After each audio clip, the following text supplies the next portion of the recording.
hoy tenemos a nuestro invitado, que ya lo ven por ahí en pantalla. Sí, él está allí. Para nosotros es un gusto, un honor y un placer poder compartir nuevamente con él. De verdad que, oye, qué privilegio, Luis, poder tenerlo. Absoluta. El maestro, ese es un maestro. No, no es otra cosa, es un maestro. Totalmente, totalmente. Y hoy pues vamos a tener un tema interesante el día de hoy. Bienvenido, doctor Enrique Ali González. ¿Cómo se encuentra?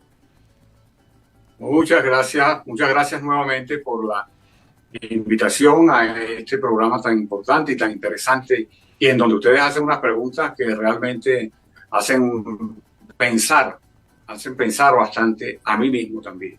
Así que muchísimas gracias por nuevamente invitarme a su programa. Así es, mi querido Luis, y damos una pequeña reseña para que la gente sepa, siempre es importante poder destacar de nuestro invitado de la mañana del día de hoy.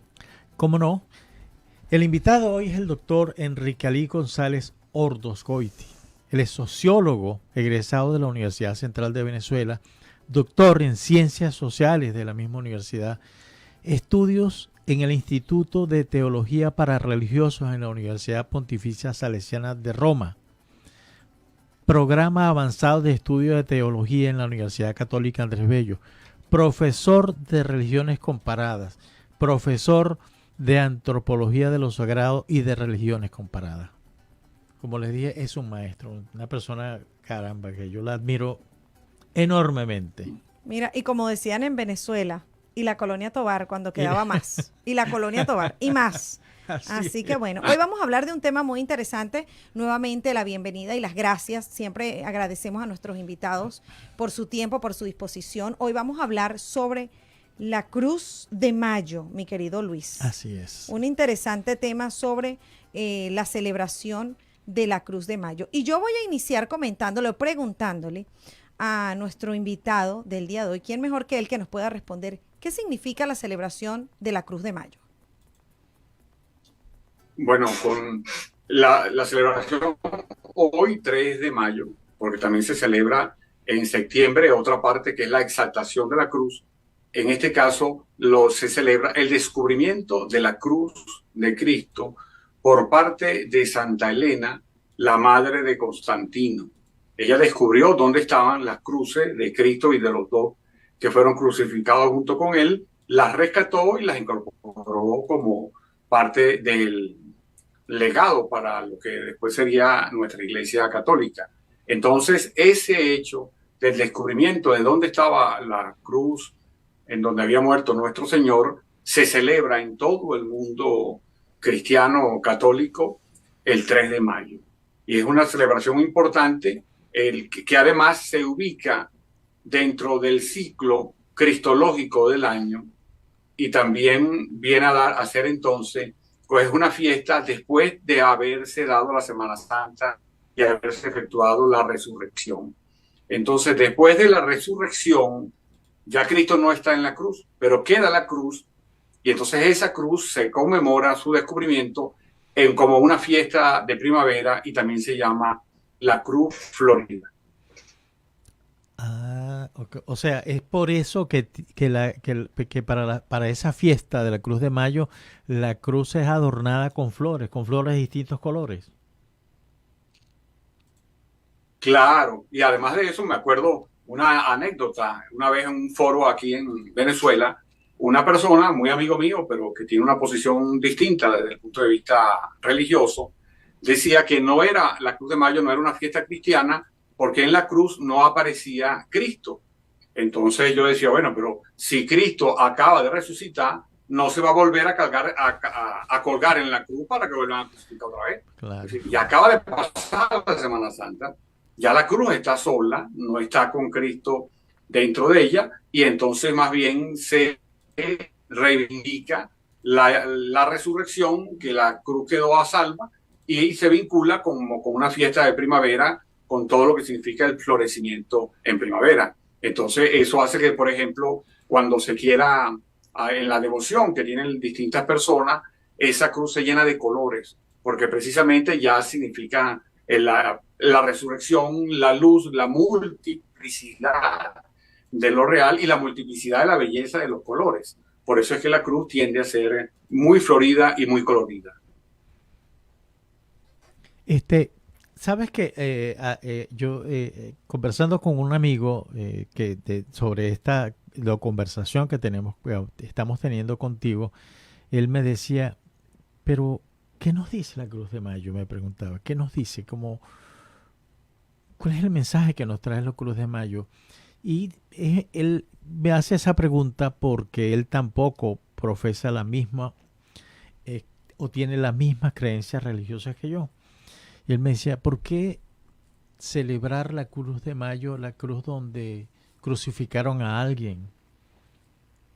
¿Por qué? ¿Por qué? Eso es interesantísimo, esa pregunta. Esa pregunta tiene primero una premisa teológica, que es lo que se expresa teológicamente cuando se dice que Cristo venció a la muerte porque resucitó. Porque si Cristo no hubiese resucitado, no existiría cristianismo. Porque el gran mensaje de Cristo es que venció a la muerte y resucitó. Luego de eso es también interesante cuando lo ubicamos históricamente. La cruz y la crucifixión era una de las formas más crueles que tenían los romanos para matar a las personas. Pudiéramos establecer una analogía con la silla eléctrica que se utiliza en algunos estados de los Estados Unidos. Es decir, la silla eléctrica como un símbolo de la muerte, en este caso, a lo que la ley ha decidido que son culpables. Entonces aquí se da lo que se llama una resemantización, porque la cruz, que era un símbolo de la muerte, el cristianismo, a partir de la resurrección de Cristo, la resemantiza, es decir, le cambia el significado y la transforma en un ejemplo de vida, porque es una cruz donde ya no está Cristo porque ha resucitado. Y entonces ahí se produjo una resemantización muy importante, porque es cambiarle el significado de la cruz como símbolo de la muerte a la cruz como símbolo de la vida. Y entonces eso ha sido una resignificación histórica sumamente audaz y que se basa en la historicidad de la resurrección de Cristo. Entonces por eso la cruz se transformó más bien en un signo de esperanza y no en un signo de opresión. Y eso es un gran cambio histórico, y por eso se dice que cuando el Cristo irrumpe en la historia, le cambia el sentido de la historia. Incluso el resto de la humanidad, por lo menos en su momento, logró establecer una división del tiempo histórico en antes de Cristo y después de Cristo, como es el que estamos viviendo. Ahí también hay una señal de una cosa fue antes y otra cosa fue después. Y eso también se vincula con que antes la cruz era un símbolo de la muerte y la cruz pasó a ser un signo de la vida, de la esperanza por la resurrección. Interesante. Fíjese que tenemos otras preguntas, pero sería interesante conocer esta. ¿Por qué hay tanta fe por la cruz? Bueno, porque la cruz precisamente representa el momento más visual, el momento conclusivo de la muerte del Salvador del mundo. Porque este es un Salvador que en la medida que encarnó, y ahí la encarnación y el papel de la Virgen María es excelente, porque es muy importante eso como emblema incluso explicativo, porque precisamente cuando, por supuesto estoy hablando desde el punto de vista de lo que pudiera ser la cosmogonía cristiana católica, es decir, respetando a otras religiones, estoy basándome en la interpretación de la cosmogonía de mi religión. Según mi religión, como Dios crea el mundo, al principio solamente estaba Dios. Cuando Dios crea el mundo, que se genera la creación, ya existen dos cosas separadas. Por una parte Dios y por otra parte la creación. Entonces, ¿cómo hacía Dios, que estaba viendo que la creación estaba mala, cómo hacía para mejorarla? Debía entrar en la creación, pero no tenía que hacer en la creación, el nacimiento. Ese es el papel de María. Entonces la Virgen María es el puente que permite que el Hijo de Dios encarne, o el Hijo de Dios no, Dios Hijo encarne. Eso ahí se produce entonces una cosa explicable desde el punto de vista racional, teológico, pero esa encarnación hace que Cristo se transforme también en lo que llaman dos naturalezas, una divina y una humana, pero en un mismo ser. Y su naturaleza humana tenía que morir como cualquier ser humano. Y eso se va a dar de la manera más trágica posible, de acuerdo a las condiciones de la época, porque esas eran esas condiciones y esa manera más trágica para que sea más visualizable de que no fue que murió de gripe o no fue que murió de una pulmonía, claro, sino que muere condenado y llevando a cuestas los pecados del mundo. Y entonces en la cruz pasa todo lo que es el martirio. Quienes han visto la película de La Pasión del famoso actor australiano, que también es director, van a ver ahí, digamos, toda la secuencia física del sufrimiento. Y entonces esa cruz que pudiéramos asimilar como a la horca o a la silla eléctrica de aquel momento, esa cruz, a partir de la resurrección, se transforma en signo de vida porque fue vencida como signo de la muerte. Entonces, por eso, ya la cruz pasa a ser algo de esperanza. Claro. Porque lo que se venera en la cruz es que Cristo estuvo ahí y pudo vencer la muerte y por lo tanto se transformó en un signo de esperanza. Y cuando las personas celebran festividades en honor a la cruz, están celebrando las festividades en honor a la esperanza, claro, que además se da en un medio, por lo menos en el hemisferio del norte, que es donde se origina, en primavera. Y entonces tiene un significado del renacer. Pero en otras partes del mundo, en el hemisferio sur, se da en el otoño y ahí tiene otro significado, pero sin embargo, lo que los une, ambos significados, es el significado de la vida y de la esperanza. Claro. Entonces la gente se festeja a sí misma el que tiene esperanza en que las cosas van a ir cada vez mejor. Mira, qué interesante, discúlpame, le preguntaba esto también, me hizo recordar una vez una polémica que tuve con alguien muy cercano que cambió de religión y me decía que porque yo usaba un crucifijo, eso pues se acostumbra uno a usar crucifijos, y me decía que la polémica comenzó porque ¿cómo tú puedes, si tu papá se muriera en un accidente de tránsito, me ponía ese ejemplo y lo recuerdo, pondrías el momento de el carro donde él murió o si lo encuentran muerto? O sea, fue una polémica así bien, ¿sabes? Como bien, como más que fue un ataque hacia mí, o sea, me sentí como atacada porque yo decía, bueno, caramba, pues no tengo la respuesta real, por eso le pregunto la fe y qué bueno que nos aclara todo eso, por eso es tan importante porque en ese momento me sentí muy atacada, o sea, yo decía, pero bueno, caramba, y bueno, era una persona, por supuesto, que era de otra religión y no estaba de acuerdo en que la cruz tenía que usarse para nada, o sea, no está de acuerdo que la cruz, porque eso es símbolo donde murió Cristo. Entonces, así como uno entra como en una polémica, ¿no? Yo simplemente lo vi bajo lo que a mí me criaron, claro, con la fe que me criaron, claro, con las creencias que me criaron. Quiero añadirle algo a lo que tú estás diciendo, y es la relación con la muerte.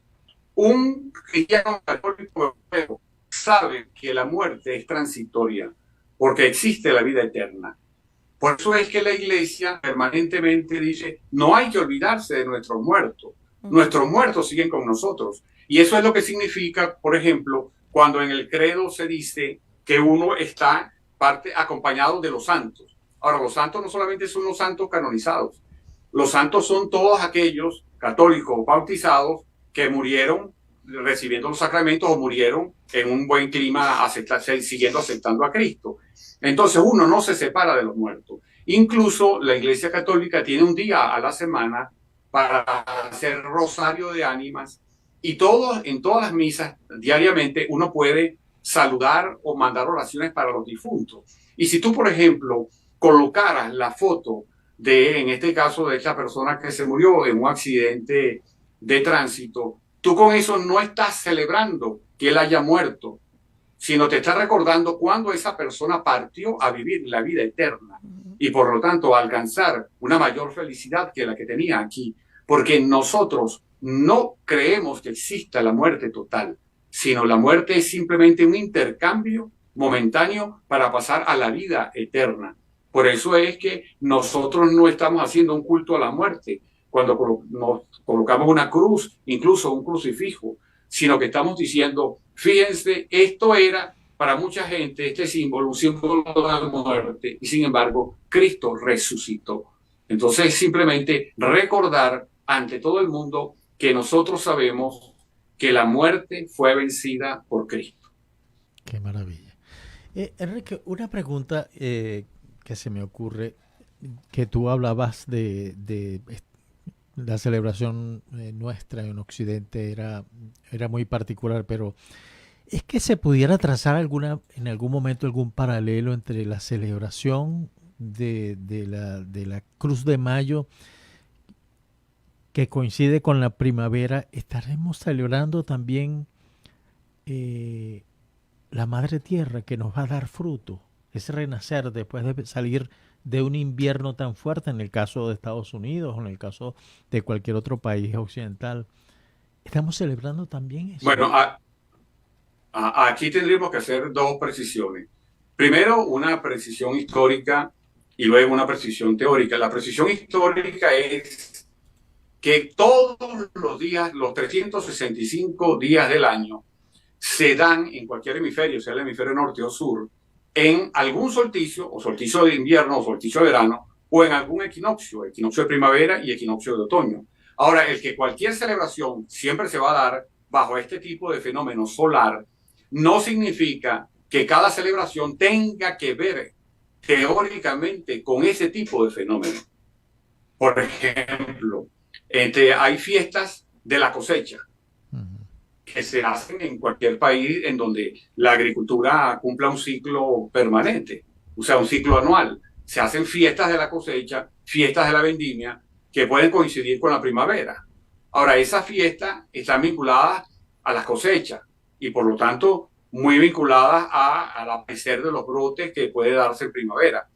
Pero hay otras fiestas que pueden darse esos mismos días, aunque se den en primavera, no están necesariamente relacionadas con el equinoccio de primavera. Hay una coincidencia porque en la estación, evidentemente, hay un rebrotar de las flores y todo eso, y eso puede ser unido desde el punto de vista analógico con la esperanza, con el reverdecimiento, con el recrecimiento. Entonces, desde ese punto de vista, tiene la celebración de la Cruz de Mayo analogía con fiestas de la cosecha. Evidentemente que sí tiene analogías que las pueden hacer comparables, pero no tienen la misma definición y por lo tanto pertenecen a dos universos explicativos distintos.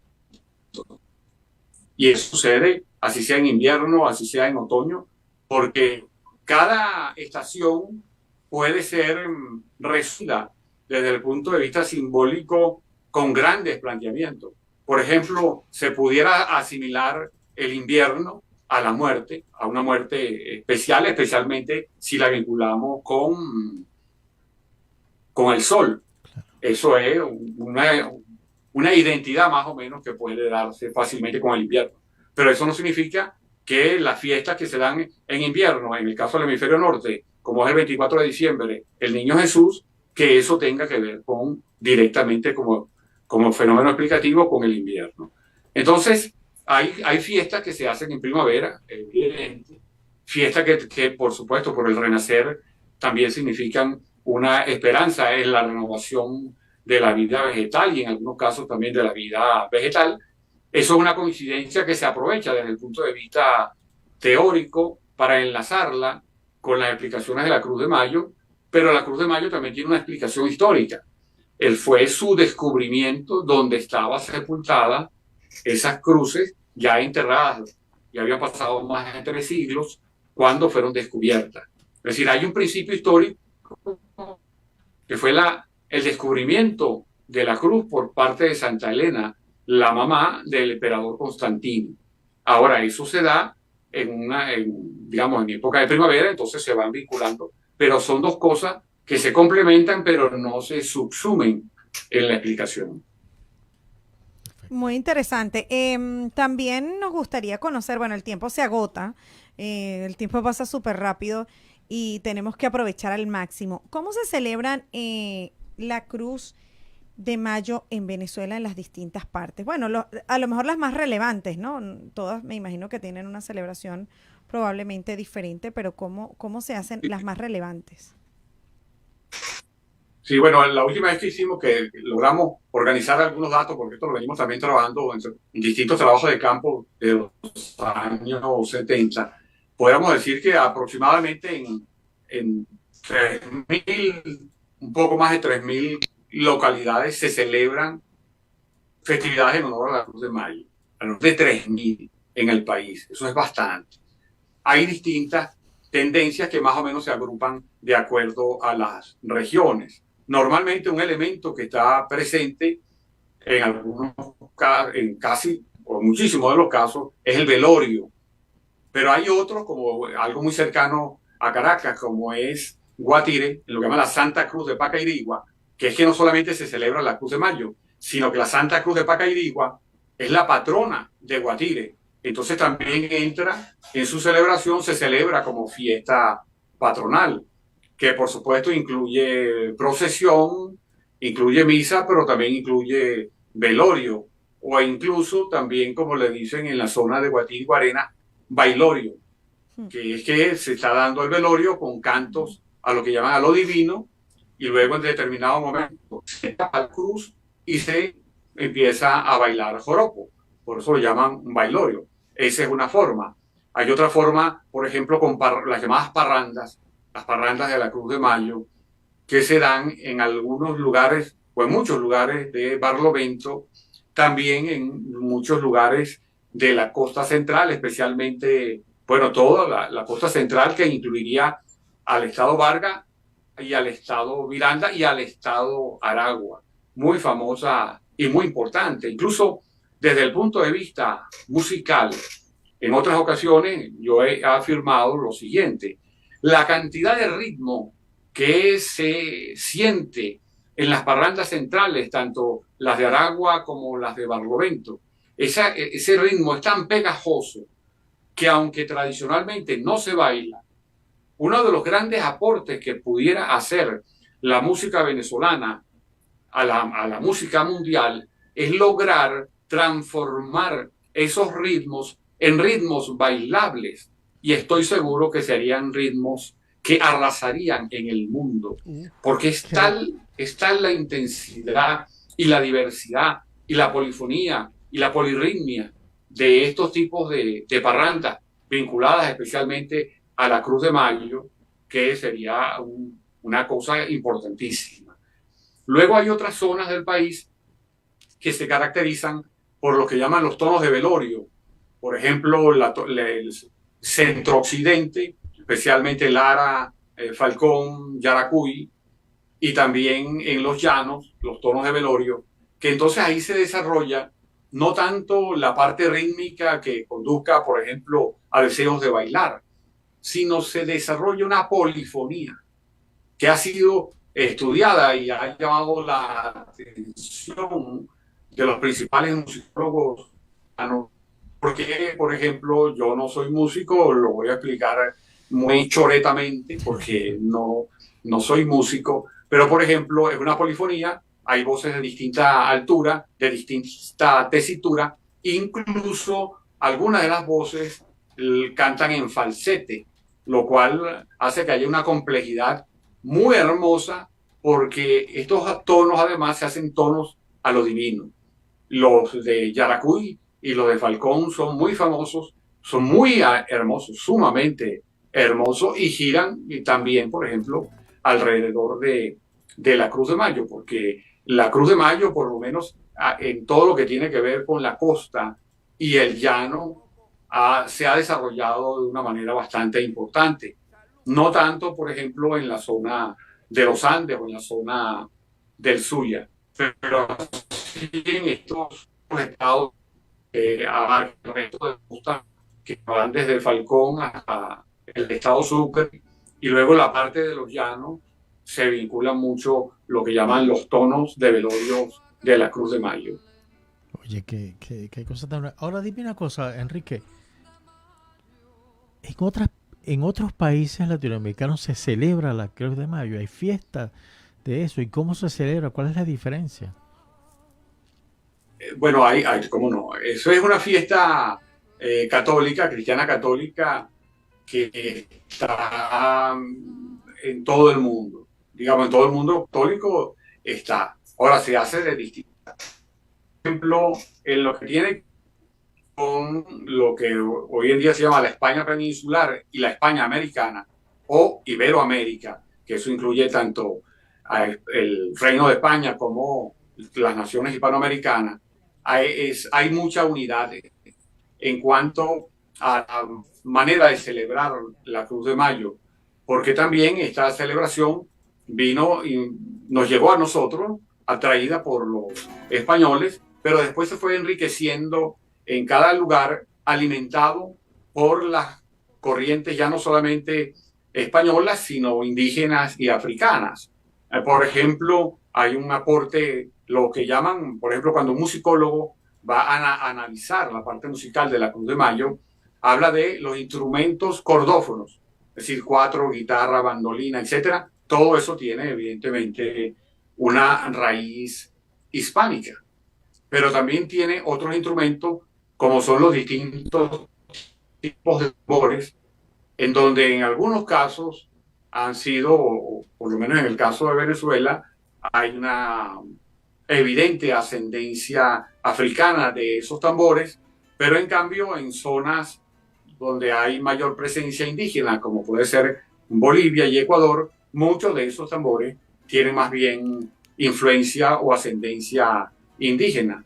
Y también tenemos otros instrumentos, como pueden ser las maracas. Las maracas es también una presencia indígena, una sola maraca, porque es la que usaba el chamán para realizar sus actos religiosos. Pero cuando se usan ya dos maracas y se convierten en acompañamiento rítmico, eso es un invento iberoamericano. Por ejemplo, en este caso muy concreto, colombiano, y que digo venezolano y colombiano, muy claramente el acompañamiento de dos maracas, que también se da en parte de zonas del Caribe, pero hasta lo que yo sé no están tan vinculadas a la Cruz de Mayo como si lo están en Venezuela y Colombia. Entonces sí hay similitudes con diferencia, porque también hay que incorporar, por ejemplo, cuando la Cruz de Mayo es también la patrona del lugar, entonces le añade a la celebración de la cruz, le añade su característica de fiesta patronal, que entonces ya es un volumen de actividades mucho mayor y ya no solamente dura el día, el 3 de mayo, sino puede durar mucho más tiempo. Que por cierto, la celebración en honor a la Cruz de Mayo se hace durante todo el mes de mayo, todo el mes de mayo. Incluso en algunas zonas como Venezuela, los velorios se prolongan un poco hasta encontrarse en el mes de junio con los velorios a San Juan, y entonces, bueno, pasan a formarse ya a los velorios a San Juan, y luego San Juan se corre un poco hasta encontrarse con los velorios de San Pedro, que es el 29 de junio, y San Pedro también estira un poco más hasta llegar al 16 de julio y encontrarse con los velorios de la Virgen del Carmen, y con la Virgen del Carmen sigue el tren un poco más allá hacia agosto hasta encontrarse con los velorios a Santa Rosa, especialmente en algunas zonas llaneras, de tal manera que la forma musical tipo velorio puede iniciarse en mayo y termina como forma musical o continúa fácilmente hasta el mes de agosto. Entonces, esta comunicación entre las fiestas, distintas fiestas en un mismo país, también está presente en otros países iberoamericanos, tanto del centro como Suramérica. Sí. Hay numerosos estudios porque en cada uno de esos países se ha desarrollado la ciencia de la folclorología y hay bastantes datos sobre ese tipo de festividades que afortunadamente gozan de muy buena salud. Sí. Oye, qué interesante. Realmente me has vuelto a dar una lección, una clase magistral sobre el tema de la Cruz de Mayo. Interesante. Sobre todo que hubo eso que nos aclaraste, pues, que coincide la primavera. Uh-huh. Coincide con la Cruz de Mayo, con esas festividades, sin que necesariamente tenga que ver con una celebración también que incluya a la Madre Tierra por el fruto que nos va a dar a partir de ese momento. Así es. Interesante, muchísimas gracias. Desafortunadamente llegamos al final del programa. Como siempre quedamos, oye, picados, Luis, como decimos, ¿no? Es que Queremos... es difícil no quedar picado con Enrique. De verdad que sí, muchísimas gracias al doctor Enrique por su disposición, por su tiempo, por su buena explicación. A mí me encanta porque él explica, oye, a mí me gusta así, bien, punto, coma, pelos y señal, todo clarito.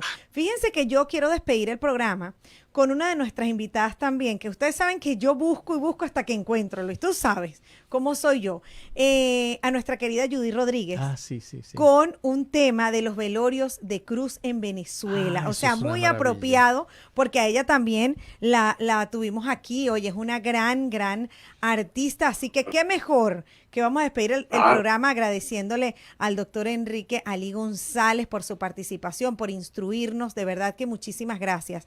Siempre es un honor y un placer tenerlo por acá y como siempre, pues las puertas abiertas. Que tenga un excelente día, doctor. Muchas gracias. Un fuerte abrazo. Gracias a Enrique. usted. Bueno, nos vamos, Igualmente. mis amigos, a despedir con Judith Rodríguez y este tema maravilloso titulado Los velorios de cruz en Venezuela. Cuídense mucho, que tengan un excelente y maravilloso día, que la pasen bien. Gracias por estar en sintonía de La Visión Radio y la invitación, por supuesto, a que sigan en sintonía por nuestra aplicación y mañana nuevamente con Despertar Informativo bien tempranito a partir de las 6 de la mañana. Que tengan un excelente y maravilloso día. Nos despedimos, mis amigos. Gracias.